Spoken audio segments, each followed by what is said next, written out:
Hello everyone, it's Mick Ruby here, reporting from Thailand. Not in my office today, Saturday.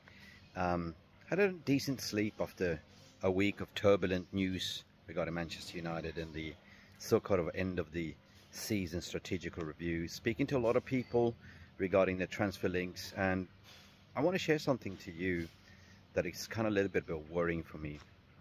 You know, first and foremost, it is true that we are linked to Trevoh Chalobah from Chelsea.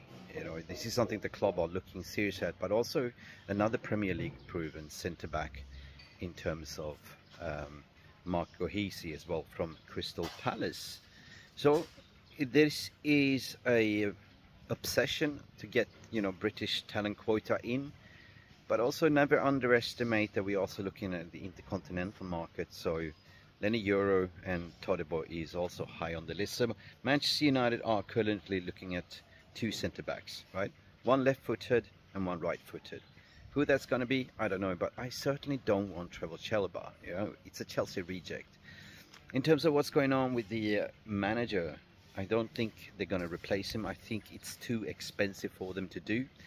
They are cutting costs everywhere. So what you're going to typically see, and this is my hunch, because we saw it in January, Ten Hag wasn't backed. They didn't want to spend any money.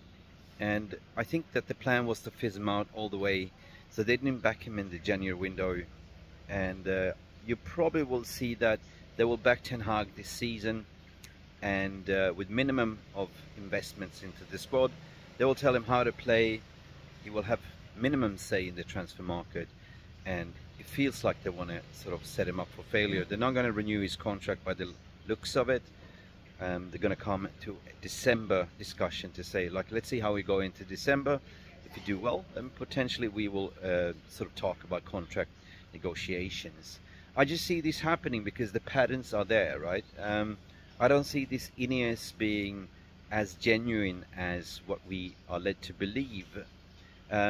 You are an investor, and of course you want to invest money, but in order to make money, you got to cut costs. And if you're going to win, they have told us to be patient, and obviously it's going to take 3 to 5 years to get back to winning ways. But this is the first step, right? I think it's to cut the wage bill first and foremost, getting players on cheap, getting players that, you know, is English proven, Premier League proven. For some reason they have this obsession, and then look at players that are 1 year left on his contract, or, you know, something you can get it cheap, or, you know, players that are out of contract. So I don't see this will be a successful transfer window. And on the other hand, they have to do this right. They have to do this right. You have footballing people all of a sudden in conflicting with, you know, the commercial people, which is Glazers, and this is a worrying sign as well, like, you know, because they always said, like, you know, this is adding on more bottlenecks and decision makers into the process. I'm not feeling the vibe at the moment with this Ineos, and you know, I think the honeymoon period is over, right? You know, we've been giving a pass for Ineos since they took over. They've been saying the right things. You know, one thing is to point to sporting people, but now the proof will be in the pudding, because fans are extremely impatient.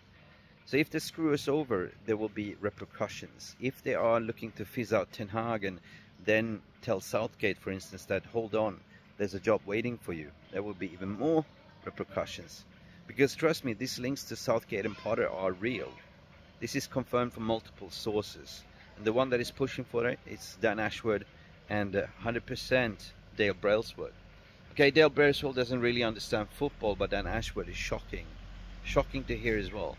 The ones that are pushing for Ten Hag is what we previously said. It's Omar Barada, it is Jean-Claude Blanc, and Jason Wilcox. At least they understand what it takes to get back to the top, right?